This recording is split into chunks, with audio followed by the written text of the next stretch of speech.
What's going on YouTube? Flashy here. Welcome back to another Destiny 2 video. And the last few videos, we have been going over the ultimate Void builds. We covered Hunter, we covered Warlock, and Titans. Don't think I forgot about you. Today, we're going to be going over the ultimate Void Titan build. I've been absolutely loving this one recently. And as per usual, we're going to be making hundreds of orbs, causing everything to explode in Void volatility. But most importantly, we're going to be in that Sentinel Shield super all the time. And although it might not be the best super in the game, it is definitely one of the most fun supers to play, and that's what this build is all about today. Before we get into it, be sure to leave a like on the video. It helps out the channel a ton, and hit subscribe so you get notified of new Destiny 2 videos here. But now let's get into the build, starting off with the subclass, of course. Like I said, it's going to be the Sentinel Shield, and for our abilities, we'll be taking Towering Barricade, but Rally Barricade also works well. The choice is yours on this one. Strafe Lift for our jump. Shield Throw will be our melee. This is going to synergize nicely with some of the build, and for our grenade, we're going to take the Suppressor Grenade. So moving over to the aspects, and honestly, as I was ironing out this build, I kept going back and forth with these three. They all kind of worked in their own way, but I think the two that I ended up going with suit this particular build the best. The first one is going to be Controlled Demolition. Hitting a target with a Void ability or Volatile Explosion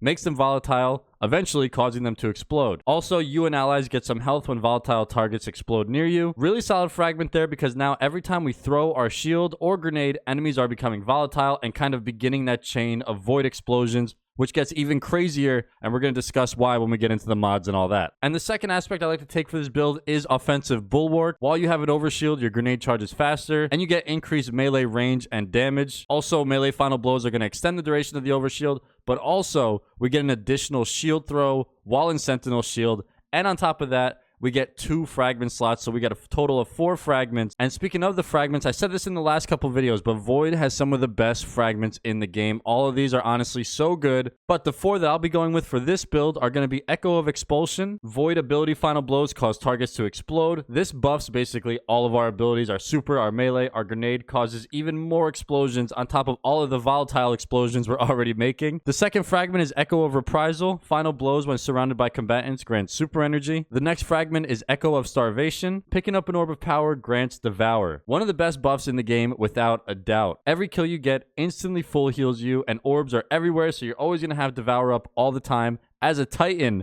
which is insane. And then the fourth fragment, Echo of Persistence. This is just going to increase the duration of our overshields as well as our Devour. So now that our subclass is all set, it's important to first look at the seasonal mods to understand why Void is just so good this season. And that's because we have things like authorized mods Void. Armor energy costs of armor mods affecting Void weapons are discounted from 3 all the way down to 1. We also have Shatter Orbs. The first time you break a combatant's shield, you create an orb of power if you break the shield with the matching damage type. So honestly, anytime you see a Void shield, you're making orbs. It's crazy. We also have Volatile Flow. Picking up an orb of power grants your Void weapons volatile rounds. Orbs are absolutely everywhere with this build. You're always going to have volatile rounds. Also, don't forget, we're getting Devour on orb pickup kills, so we're always getting Devour and volatile rounds every single time we pick up an orb. Bricks from Beyond is also a great seasonal perk. Defeating a powerful combatant with a Void weapon has a chance to generate heavy ammo for you and your teammates. And then we have Void Weapon Channeling. You gain a temporary bonus to Void weapon damage after you defeat a target with a Void weapon, and at least 1 Void ability fully charged. The more charged abilities you have, the greater the damage buff. So with all of these buffs, we want to maximize our efficiency by also using Void weapons, and there are tons of really solid ones right now in the game. And it's also important to note that not everyone has all the weapons unlocked, so I like to give a few options. Starting in the special slot,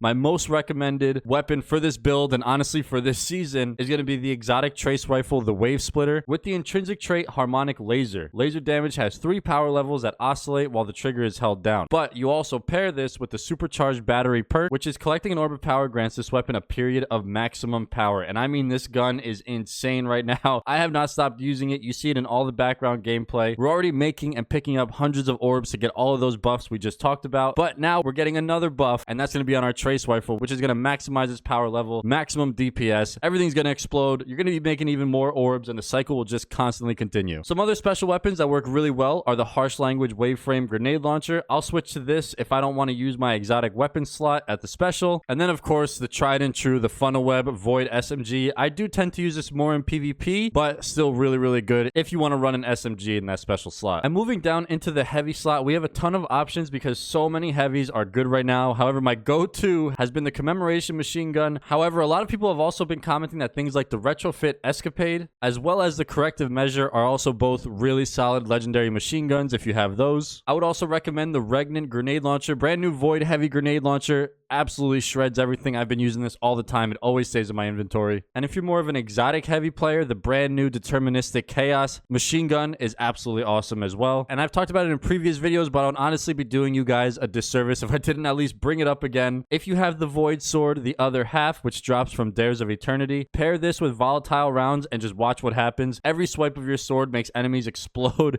in Void. If you have it, you gotta try it. And now to move over to the armor, starting with the exotic gauntlets, the Doom Fang Pauldron with the armor perk Horns of Doom. Void melee kills give super energy, and while Sentinel Shield is active, melee kills recharge shield throw, which extends your super on hit. Overall, such a good exotic for Sentinel Shield. And now when getting into the armor mods, I would highly recommend jacking up the intellect stat. Again, this build is all about getting our super back as much as we can. But for the helmet mods, we're gonna be going with an ammo finder. I use special if I'm using the wave splitter. I kind of feel like it just eats ammo. However, the heavy ammo finder is also good if you're using one of those heavy weapons that we mentioned. And very importantly, we need that Void Siphon. Rapid Void weapon final blows create an orb of power. For the gauntlets, we're going to be grabbing double copies of momentum transfer. Causing damage with grenade reduces your melee cooldown. But also feel free to swap this with impact induction if you want grenades back faster instead of melee. And we'll also be grabbing a Void loader. Increases reload speed of the Void weapons. For the chest piece, honestly, really simple. I just grab Void reserves. Increases the amount of ammo we carry for Void weapons. And then I'll also usually pop on one of these resistances depending on the activity that I'm running. For the leg mods, I take Absolution, reduces all ability cooldowns each time you pick up an orb of power, again stacking up even more buffs every time we pick up those orbs. And Void Holster, which is going to gradually reload our stowed Void weapons over time. You pair the Void Holster, which is going back and forth between Trace Rifle and Machine Gun, and then switching back to the reloaded Trace Rifle, back to the Machine Gun. The cycle just gets absolutely nuts, and you get some serious DPS. And then finally on the Titan Bond, I go with Outreach, reduces melee cooldown when using your class ability, and Bomber reduces grenade cooldown when using our class ability. So overall with this build, you will always be in your Sentinel Shield super, making hundreds of orbs for you and your team, and every time you're picking up those orbs, you're getting volatile rounds and devour. So not only are you an offensive machine making everything explode in Void, you're also instant healing after all of those kills and Void explosion kills. Pair this with picking up these orbs to get that super back, to get that Trace Rifle up to level 3, and the gameplay loop just gets wild with this one. And it's slowly becoming one of my favorite builds for Lightfall. Even though I think the Titan is the least played character for me, I've definitely been playing my Titan way more because of this build. I hope you guys enjoyed the video. Let me know down in the comments if you decide to try this out, and tell me what you think. If you guys are interested